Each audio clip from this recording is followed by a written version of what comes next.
Thank you, ladies and gentlemen. I want to thank you for tuning in to hear a few pointers on how I became the world's #1 retail salesman, and may I add, in the toughest business in the world.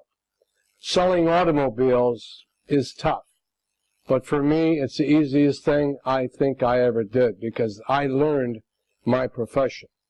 Now, I'm going to be talking about a few pointers. You should listen to me, possibly write them down, and live by the rules I'm talking about. First off, I want to tell you that I'm not ATA-NA. Now, you're probably wondering, what is ATA-NA? All talk and no action. There's a lot of speakers and a lot of people telling other people, my brothers and sisters, how to do it, and they have never been in the firing line. They're talking through theory. I'm talking through experience. And I tell people this, that if Joe Girard can do it, you can do it. I'm not better than you. I have 2 legs, 2 arms, 2 eyes, and 2 ears. But there's one thing I have that I programmed well.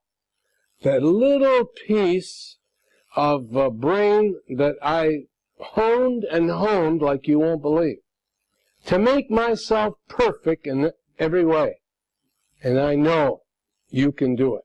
So we're going to talk about a few things that I did in my life that made me hit the top.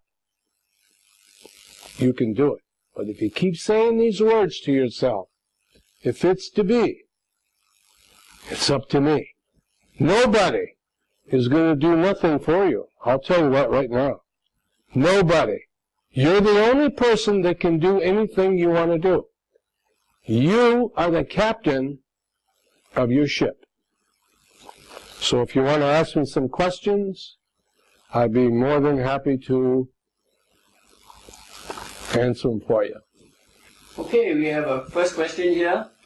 And the first question is, were you ever a born salesman? No, I wasn't. Salespeople rather, are not born.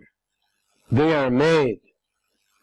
Years ago, which I'll talk about in a few moments, where I came from, a very deplorable ghetto. The ghetto is where there's no food, no jobs, no money, and holes in your shoes. As Frank Sinatra would say in one of his songs, I did it my way. I stuttered as a kid because of a lot of things that my dad would say to me. He took away my confidence, and I stuttered until the age 35. I went to see a psychologist. Now, I'm the type of a person, if something is wrong, I don't wait until it gets worse. I handle it yesterday. I'm organized, and we're going to talk about that in a minute. I stopped stuttering, and I wanted to get into the sales game. I bought books by people only that I knew had a track record. I never buy a book unless I know it's been proven that that person did what he's talking about. Now, myself, I've been checked and audited by the biggest auditing firm in the world, by the name of Deloitte & Touche, to make sure that each sale that I made was one at a time. The average salesperson in the world sells about 7 cars a month. I was selling 6 a day. I'm going to give you a few pointers. Whether you're selling or whether you're not selling, you must abide by some of these rules if you want to be healthy, happy, and rich. What are some of the most important qualities a salesperson should have to be the best? One of the things is to not pre-qualify. Pre-qualifying. Before you do something, example, before you do something by telling yourself, I don't think I can do it. Well, actually what you're doing, you're selling yourself to lose. Example, played golf with 3 other guys about a month ago, and I'm a people watcher. I learn from smart people, dumb people, and not so smart people. He's about to make a putt shot, and he's pre-qualifying. Example, he says, oh my God, the wind is blowing, it's a bad roll, it's a tough shot. Well, he hits the ball, and the ball goes the other way. Eh? He almost told the ball, don't go in that hole because you're not going to go in there. Or pre-qualifying. I don't think she'll give me a date. I don't think she'll give me a date. You see my face? Now, if you ask her for a date, who wants to go out with anybody that's got a face like that? She's not going to give me a date. Or a baseball player. Or a football player. I don't think we're going to win today. So what you're doing, you're taking away from yourself the positive thoughts that you better have in order to succeed. You must have the power of positive thinking instead of the power of stinking thinking. You know, stinking? To pre-qualify, get rid of it. Everything you look at, everything that you're involved in, and anything you look at, always say to yourself, I can do it. I can do it. He can who thinks he can. She can who thinks she can. If you keep selling yourself, I'm gonna do it. I'm gonna do it. And you know something? If you believe you can do it, 99% you will do it. And another thing to get rid of, and I'm sure you've said it to yourself many times, it's impossible. I don't think I can do it. It's impossible. Well, if you keep saying that, you're pre-qualifying. All you got to do is take the I am out, and what's it say? Possible. So try anything without saying it's impossible, and you will surprise yourself on how many things you could do that you thought you couldn't do. He can who thinks he can. And say to yourself many times, like I do throughout the day, if it's to be, it's up to me. Thank you. Next question. What is the best way to cultivate good sales techniques before dealing with your customers? One of the things, if you want to succeed, whether it's in sales or whatever you're involved in, is to be disciplined. And I mean really disciplined. Not wasting time. Because once you have went through a certain amount of time, you can't spend it anymore. You must be so disciplined and have a plan before you leave the house the next day. I have a plan. I work on my plan tonight for tomorrow. Be disciplined. The next thing is to focus. Focus on anything that you want to be involved in. Focus it so bad that you will accomplish it. Example, you want to climb a mountain? Focus at the top. And put a set of blinders on, imaginary blinders, like they put on a racehorse. You know, racehorses have blinders on. And they don't put the blinders on the racehorse to keep the sun out of his eyes. They put the blinders on the horse so the horse has no distractions from the left or to the right.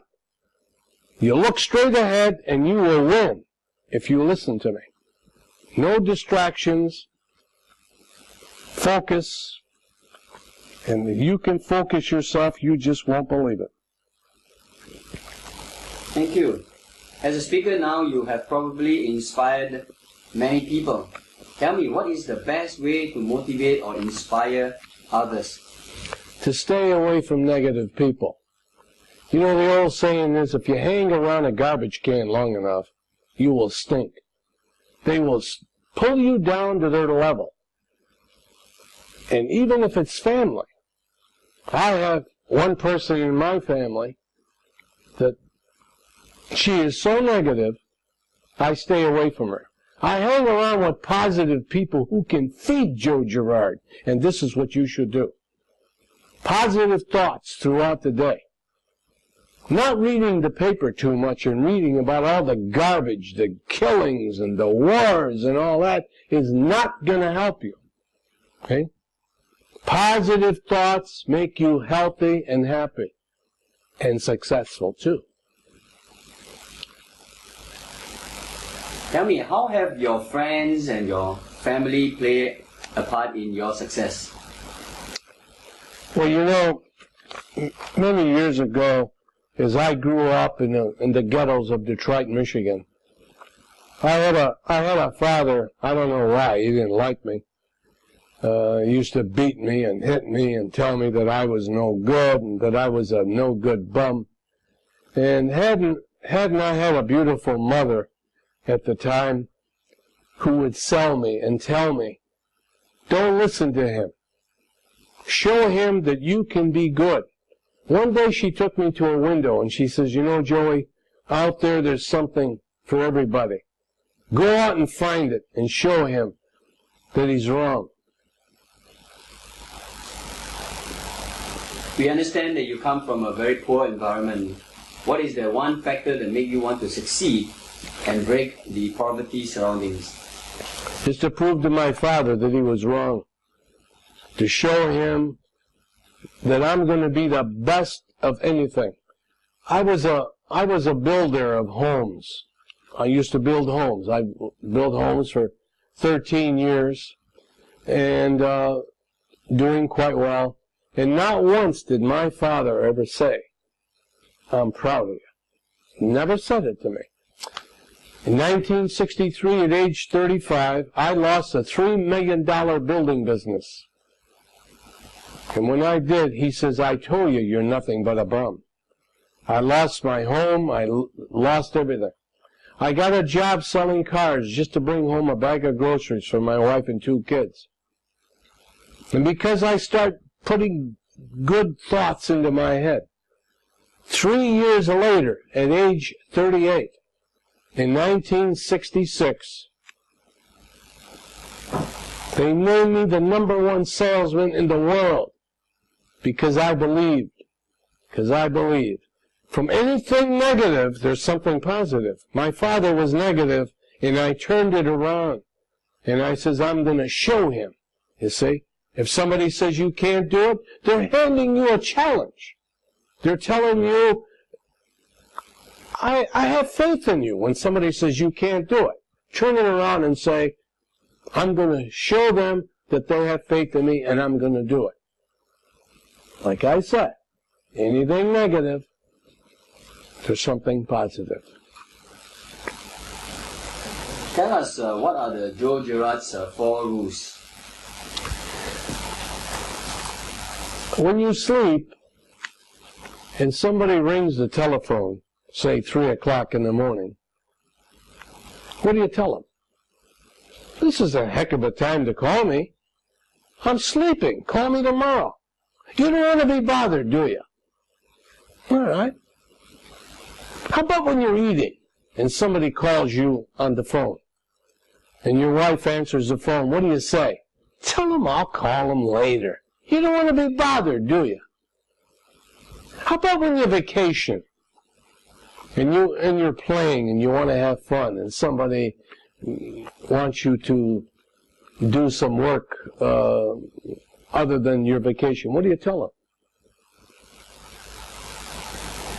Don't bother me while I'm on vacation. Well, now we get down to work. Did you know that people are constantly forgetting that the first 3 things, they don't want to be bothered, and this is what you should tell anybody else who might say to you, hey, let's go play a round of golf, when you should be working. Now, I have a rule. When I'm working, where I work, there was 42 salesmen on a showroom floor. The rule was this. Anybody that ever came up to me that wanted to tell me a joke, or to go play golf, or maybe to go boating, I would tell him, please, don't bother me. Bother somebody else. I had a rule that I never talked to anybody that I worked with.